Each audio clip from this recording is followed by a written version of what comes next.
I know what you're thinking. Mike, we just started 2023. What are you doing talking about 2024? I don't know.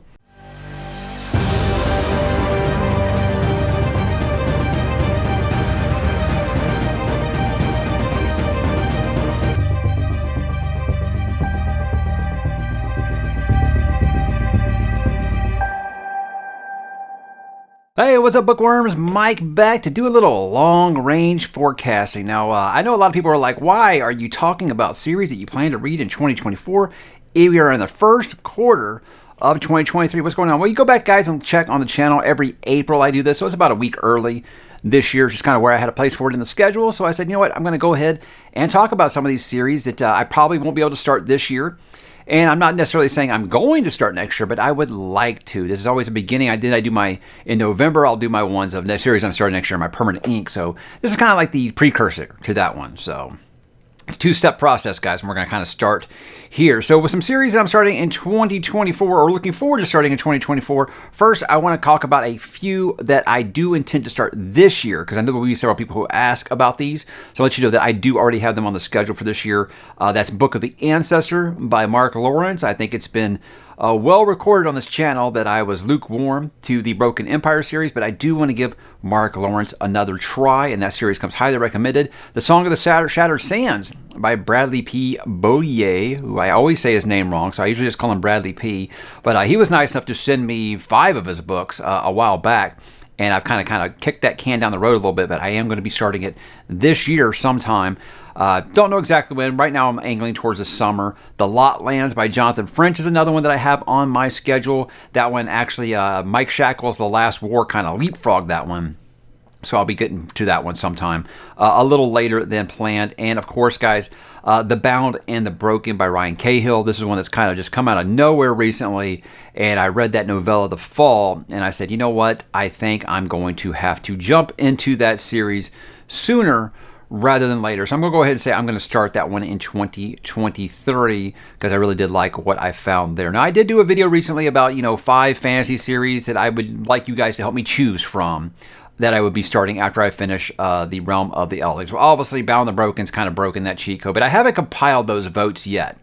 So I do know that it's pretty close. Last I checked, it was pretty close between like 4 of the 5. So it's actually going to be one I have to go into and compile. So as soon as I get those results, I'll make a video about that, talking about what that series is going to be. And even though, like I said, I've kind of broken that rule now that I've already said I'm going to start Bound and the Broken this year. But hey, you know what? Sometimes these things do happen. So let's go ahead and talk about these 10 series that I'm kind of looking forward to, maybe starting for the first time in 2024. And I got kind of broke into subcategories here as the lesser known series, not yet complete, on my TBR for too long, and really long series. So I think that's the best way to kind of do that, is to kind of break them up. Let's begin with some of these lesser known series. And these ones you've probably heard of if you are a fan of this channel. You've probably heard me mention them, or you've heard around the community, you've heard someone mention them before. But to me, I'm still like, these are still very, very, I never hear anybody ask about them. First is the Moontide Quartet. This is by an author called David Hare. Now, this is a 4-book series. Didn't know very much what it was about, so I went to the author's website and read a quick synopsis, and he says it's East meets West in a world where magic is real. Combines traditional fantasy with Machiavellian ruthlessness. So that sounds intriguing. This is one I think actually was recommended to me by someone on Goodreads. And I read like the synopsis the first way. That sounds really, really cool. Read some of the reviews. There were some people that I trusted in there. And I'm like, I never heard anybody talk about this. It's got a lot of good reviews on Goodreads. So I did kind of take that as gospel. I did get all 4 of them on digital a while back. So that would be one that I definitely think would be up for consideration. And as always, guys, with any of these, I don't Google too far because I don't want anything to be spoiled. But if you have anything to add to these or anything like that, please drop in the comments. Let me know if you've read them, if you'd like to check them out, or if you have checked them out. That would be great to hear. Next up is the Chaos Queen series by Christopher Husberg. Now, this is a 5-book series. It's actually complete. And this is another one of the disciples from Brandon Sanderson's writing seminars. He actually is one of his, right there with, what's his name, Brian McClellan. Right? He's one that was kind of right under that. Didn't quite have the success yet that Brian McClellan has. But I have found a small niche of fans who really are fans of the series. It's supposed to be a gateway to dark or grimdark fantasies for readers who've only read stuff of like a Brandon Sanderson level of violence, I guess you would say. violence and content. So it's a little kind of a gateway to getting into the darker, the grimdark, and things like that. At least that's the way it's been advertised to me. Again, as for what the series is actually about, couldn't tell you. So with all these, I'll drop some stuff down below if you want to look up some of these titles for yourself. How about some series that are not yet complete? Now, the first one's kind of a cheat because it is a little bit of a historical fiction, I guess you would say, but it has time travel in it. So I think I'm going to go ahead and count it as fantasy. I'm talking about the Outlander series by Diana Gabaldon. And this is one, Brian Lee Durfee talks about this series a lot. And it was one that I made a video, 2+ maybe 3 years ago, before I started watching the TV show, just asking, is this a show that is majorly focused towards women, or can guys enjoy it? And of course, you know how a question like that's going to be received. But with us, we really enjoyed watching the TV show. I only watched like 2 seasons, but we really enjoyed the TV show. I said, you know what, I think I could probably get into that, having some ancestry in Ireland and things like that. I think getting into Scot-Irish stuff could be a lot of fun. And I really did enjoy the show, so I think that maybe I would like that. You guys don't know about it. Lady gets transferred back in time somehow, and she actually meets like a descendant of her current fiance, and shenanigans ensue. Let's just put it that way. But it's a very cool show. I like the show a lot. It's done by Ronald D. Moore, who did Battlestar Galactica, which is one of my favorite TV shows of all time. So I'm really enjoying what I have found there. But that might not seem like the kind of series I usually get into, and I think I did buy like the first 7 or so on the Kindle. There's 9 books out right now. She's currently writing 10. I have no idea how long the series is planning to go, or if she plans to end it, or if that's the end or what, but I do know it is still ongoing, so that's why I put it here under the not yet complete, along with Saga of the Forgotten Warrior by Larry Correia. Now, this is planned to be a 5-book series. I think book 4 has a release date. 5's not out yet. He doesn't have no date, obviously. So with this one is one that some people on my server were really, really high on this, and I've always wanted to read Larry Correia. And you always look over at Monster Hunter International, and I'm like, well, that's a really long series. I don't know if I want to get into that right now. So I would actually plan to read this one late last year until I realized it wasn't done. And I know a lot of people are like, oh, come on, don't do that thing where you only read series when they're complete. Here's the thing, is I have no problem supporting the authors. I will buy their books until they're complete, just because there's so many other series that are complete that I want to get to. And that's why this category only has 2 entrants here. But this one's supposed to be adult-themed fantasy with human beings faced with horrible moral choices that force them to question and change and grow. Now, I know there are, I will keep this anonymous, but I talked to someone who is in the publishing business. It is a published author, and Larry Correia has some polarizing views. If you follow him on Twitter, you know what I'm talking about. He has some polarizing views. And so some other authors were saying that they wanted to read the series to kind of trash it just because they didn't like Larry Correia personally, and then they were like really mad because the series is actually really good. So take that for what it is. That is a big chunk of salt. Like I said, that was something that I heard second, third hand from anonymous sources, and I don't usually do that, but I just thought that was a very, very funny way to put it. How about some that are on my TBR for too long? These are ones I've kind of been kicking down the road for a long, long, long time, and I got to begin with the Chronicles of Thomas Covenant by Stephen R. Donaldson. This is a 6-book series. Now, there are continuation of the series, but I'm just talking about just the first set of the 6, the Chronicles. I think the next set's called the Second Chronicles. I don't know, I might be wrong on that, but I'm just talking about these 6. I do own them. This is apparently one of the precursors to Grimdark before it became really, really popular. It's about an embittered and cynical writer afflicted with leprosy and shunned by society, and fated to become the heroic savior of the land. Now, all I did was talk about that I got this series in a book haul one time, and man, I got some comments about what an awful, awful person this author is. I don't necessarily know that it's the author or it's just the themes of the book. I do know that the protagonist is very, very, very... apparently, he does some things that will make some people recoil really quickly. And I'm always like, yeah, you're reading grimdark fantasy. I think you've got to come to expect that a little bit. Does he cross too many lines? I don't know. We'll find out. I've never really read it. But this is a series that has come highly, highly recommended to me by many a reader. Anytime I do a top 10 update to my top 10 fantasy series all the time, people are always like, I can't believe you don't have Thomas Covenant on there. I'm like, how can I put it on my top 10 if I've never read it? So that's why it was always going to be one that I wanted to put on here. And also, it's kind of one of those, I just want to see what he does. It's just so shocking that people got that upset that I bought the books. It's always fun to find out. Next up is War for the Rose Throne by Peter McLean. I think I'm finally saying that one right. That is a 4-book series. It is complete.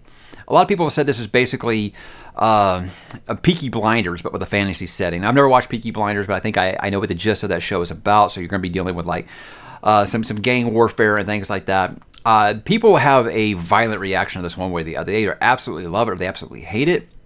It's supposed to be super, super dark, super grim, super hopeless. And I'm like, well, I'm reading that Mike Shackle series right now, and I'm loving that. So I'm thinking that I'll always be somewhat of my brand, where I have room for everything, but I do like a little darkness once in a while. Everything's going too great in life. Read a little bit of darkness, and it'll knock it down a peg, I think. But yeah, again, this is a series that a lot of people have told me they think this would be right what I'm looking for. So that's really all the reason I have it on there. I have 3 of the books. I'm still missing the last one. But I would get that before, obviously, I started it. And then Raven's Shadow by Anthony Ryan. Coming of age, grimdark fantasy. This is one that has been on my radar for years. And I think what happened was I was waiting for it to be complete. And everyone seemed to hate the last book. And that always is a killer. That's the whole reason that I still haven't read his Dark Materials, is because of the reaction to the 3rd book. And then when I say that, people are like, what are you talking about? 3rd book was great. I have heard a lot of backlash to book 3 of that series, just like I have with this, book 3 of this series. A lot of people said he dropped the ball big time on it. But I want to read Anthony Ryan. He seems like an author that I would really enjoy. He's got a ton of completed series now. And I don't know. He writes really fast, and just a lot of my viewers seem to really like his material. So I have no idea why it's taking me this long. But I definitely think that Raven Shadow, regardless of what I've heard about the 3rd book in that trilogy, actually I don't even think it's a trilogy anymore. I think he's actually completed that, or it might be a sequel trilogy. I'm not really sure. But of those main 3, I have those first 3, and I think those would be the ones that I want to start with. Bloodsong is apparently one of the best coming-of-age grimdark fantasy books out there. But again, when you hear that he didn't stick the landing very well, that's tough to accept. But who knows? I could get into it and feel completely differently. That's what makes reading great. We're all going to have different opinions on these things. How about some extra long series? Now, obviously, I'm already doing Driss, so I'm going to be completing that. Not completing. I'm going to be doing that slow. What I say about that is, first, R.A. Salvatore, the series is complete. Second, I'm not committing to saying I'm going to read 40-something Driss books. Obviously, I love them. Hello. But it's that's something that will come up. People will say, hey, what about Driss? I am doing Driss. I'm just doing that very, very slowly. But of these, you're going to recognize these guys because these were on that video where I said I did ask you guys to help me figure out a series to pick after Realm of the Elderlings. So seems like I'm regurgitating some things here. I'm sorry. But what I said on that video was, all the books in this series, all these series in this video are all series I'm going to want to read. You're just helping me pick which one I will do first. So first up is the Drenai Saga by David Gemmell. This is an 11-book series of just this main series. I know that there's spin-offs and there's novellas and there's in-betweeners and things like that, but 11 main books. Now what I've been taught about this series is they're all kind of standalone-ish. But it is just quest fantasy, siege fantasy. I love these things. And there is like some overlying characters that will kind of go across the whole series.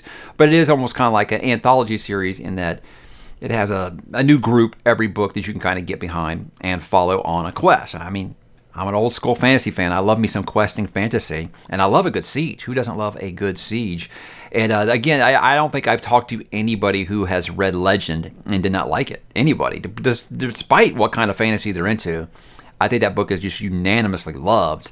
And I'm pretty sure that I will as well. But continuing with that series would be one that, it's going to be down the road, obviously. And I think 2024 would be the earliest that I really get going on that. Unless it does win that poll. And like I said, I think it might. But with the Saxon Stories by Bernard Cornwell, another one that I think is a cheat, because it is very much historical fiction, not fantasy. But where else am I going to put it? I feel like it's a series that fantasy fans are going to love, kind of thing. I mean, I love The Last Kingdom, the TV show. I can't wait for Seven Kings Must Die.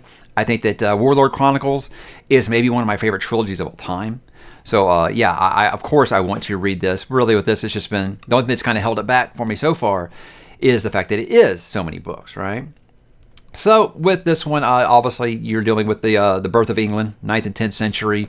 Uhtred, born a Saxon, raised a Dane, and kind of his role in that with King Alfred and others of historical significance. So I think that anytime you're dealing with Norse stuff, I'm going to be very interested in that. When you deal with the Vikings versus the coming of England and stuff. That's always stuff that I'm always loving to read. And after I read Warlord Chronicles, I said, I feel like this guy might be the best at historical fiction, because I've only read a couple of other authors doing historical fiction, and I felt like they paled in comparison big time. So I'm hoping that it can keep the same kind of feeling here. And I have a feeling that it will, because I don't think that anyone, not even Joe Abercrombie, writes a duel as good as Bernard Cornwell, and I can't wait to read more of them. That would be the one. The last one, guys, is the Alex Verus series by Benedict Jacka. That's a 12-book series. It's complete. This was one that was recommended to me by Jim Butcher when I interviewed him on the channel, talking about Dresden Files and talking about having to finally be at the point where I had to wait for a book. And he said he recommends this to everybody who likes the Dresden Files, and that it'll be a great holdover until he continues with the next Dresden Files book. But same kind of premise, a wizard in modern times.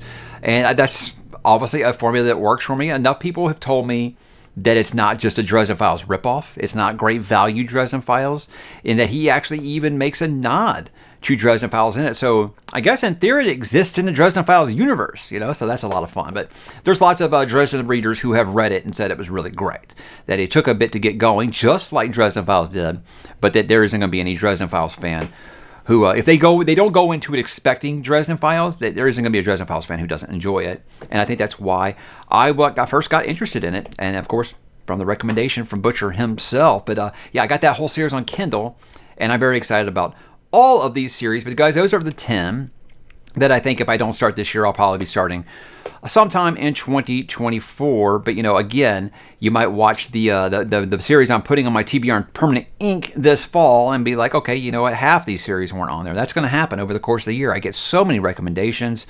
You get lots of FOMO. You get people doing read-alongs and things like that. You make connections with new authors and things like that, and it makes you want to change your schedule around. And I want to say, look, I am structured, but my TBR is not binding. I want to make sure that I do leave room for mood reads and stuff like I would be doing with those Ryan Cahill books here, hopefully rather soon. But guys, those are the 10 that I have. What series did I not list that you think that I might like? This is how I learn about new series, guys, is recommendations. Like, I remember when I made this list last year, I had Drizzt on it, and then I ended up starting Drizzt last year just from the feedback to that video. So I do listen to you guys.